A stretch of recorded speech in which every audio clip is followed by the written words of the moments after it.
I remember the first time that I ever went to Israel. It was right after my confirmation in 10th grade at Beth Am in Los Altos, just down on the peninsula. And this is way back before the Intifadas. There was this Bay Area synagogue-wide trip to Israel. We had 5 buses from all the Jewish teens from all over the Bay Area. I remember the Emanu-El bus, the Kol Shofar bus, the Peninsula Temple Shalom buses, and we would have these gatherings right before we left on this 6-week journey, hundreds of us, where we'd be away from our families and then tour the Holy Land. And that's really what it was. There was nothing complicated. It wasn't controversial.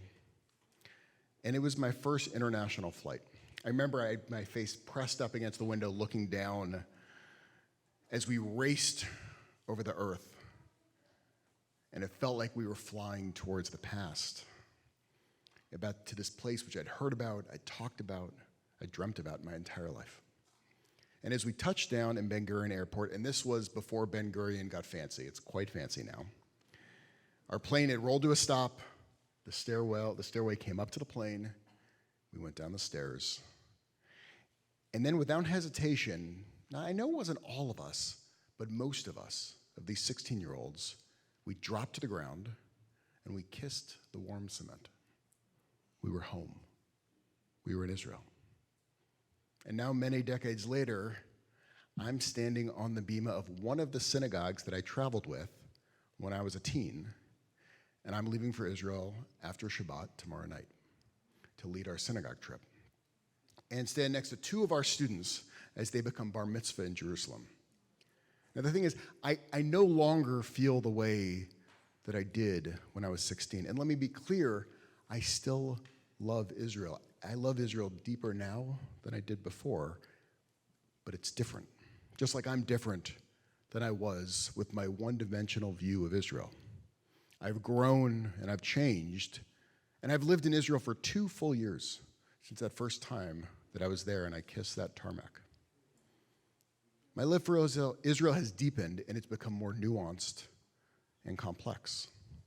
When I landed on that tarmac, I only had this mythological view of Israel as taught to me at Camp Swig and my synagogue. But since that moment from when I landed, I've hid in bomb shelters. I've heard the explosions nearby. I've missed terrorist attacks just by a few hours standing in those places that then blew up. I lost friends in terrorist attacks. I learned all the nooks and the crannies of Jerusalem in the old city. I spent an entire night running around the rooftops of Jerusalem, taking pictures as it snowed. I slept on the beaches in Tel Aviv. I backpacked in the desert. Spent the first year of my marriage in Jerusalem. I had friends make Aliyah and other Israeli friends in the tech community that have planted companies that have blossomed like the Jaffa oranges of this generation.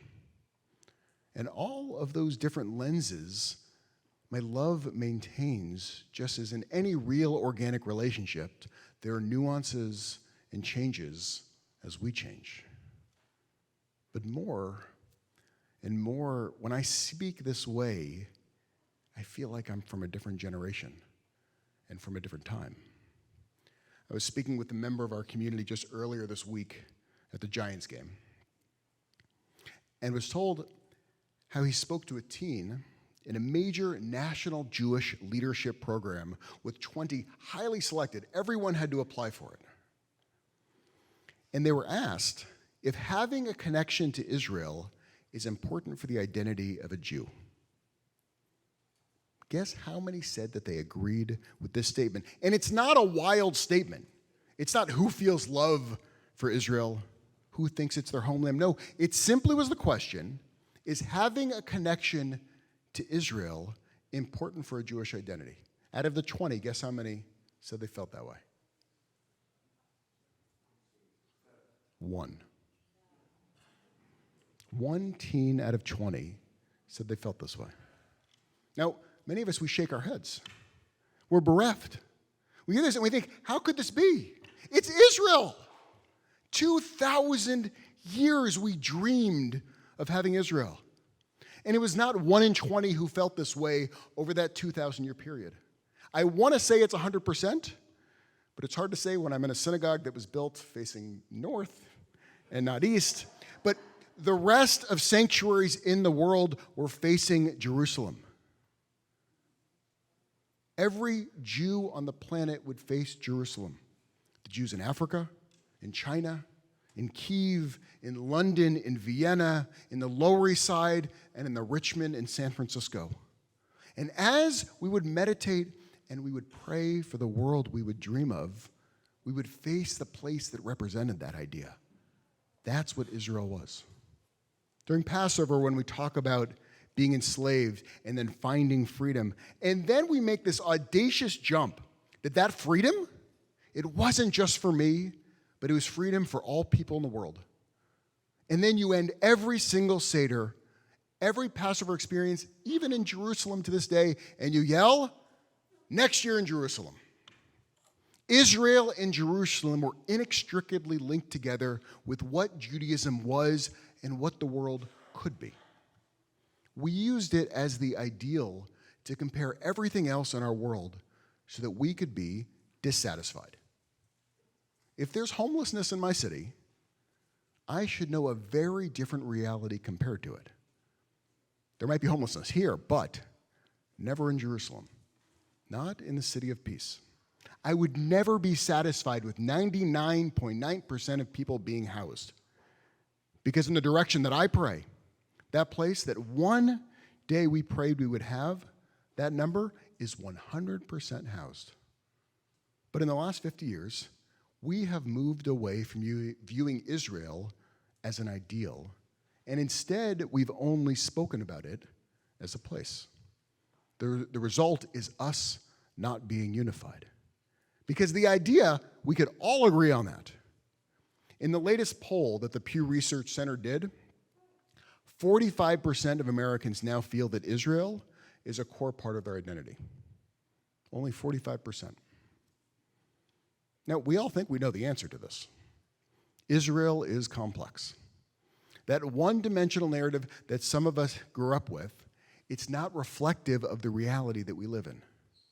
When I teach Israel to my 12th graders, I do teach about biblical Israel, what it's meant to us in the diaspora, what early Zionism looked like, the War of Independence, the Six-Day War, the Yom Kippur War, the Lebanon War, the Oslo Accords, the Intifadas, the settlements, both the radical ones and the ones that are just suburbs, the economic disparities in Israel, gay rights, how anti-Israel on campus can be code for anti-Jew. It's complicated. And if I just make my identity directly linked to a nation state, if the government does something that I don't agree with, what does that do to my identity? It's much easier to believe in the idea of America versus the messiness of governing in America. Before 1948, all we had to agree on was the idea of Israel, not the actual Israel. And while all of this makes sense, it's incredibly depressing because the future then is bleak. Because it's not as if the future is going to get less complex. And complexity is what has seemingly made the connection with Israel so muddy. This week there was an article in the J by Jonathan Jacoby who talks about standing at the Hollywood Bowl 55 years ago at a rally for the survival of Israel. And now he questions if Israel will survive. And to be honest with you, what strikes me the most is how quickly, as a people, we've seemed to have forgotten where we were. That in the 1930s, and what Israel would have meant. Where we were every single year before that in the last 2,000 years. What Israel would have meant to us to actually have that nation state. But in such a short period of time, we seem to question if things were better than the way they used to be. And boy, did that sound familiar. Now, why does it sound so familiar? Because we've done this before. This is not our first time. Rabbi Donnell Hartman, he points out that this is the exact same thing that we did when we left Egypt. Egypt was hell on earth. We were enslaved for hundreds of years. Our children were murdered. We were stuck. And then in this week's Torah portion, we're 2 years out from the Exodus. We're free. The memory of Egypt, it's not only not very far off, but Moses even commands the people to remember the Exodus this week.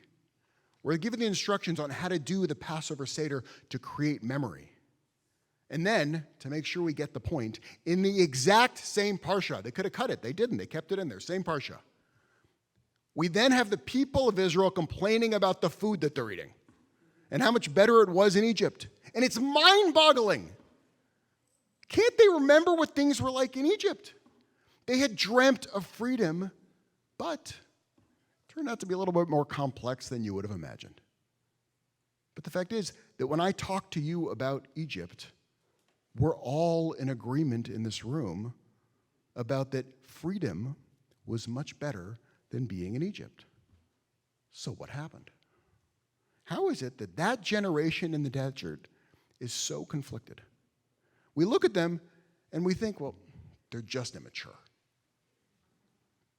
Rabbi Donnell Hartman argues that what we see in the Torah is that sometimes it takes a few generations to make memory and to mature. If you look at what we're doing in the divided and the conflicted nature of Jews today, some of us are as dismayed as Moses was. But where wisdom comes from is having the long view.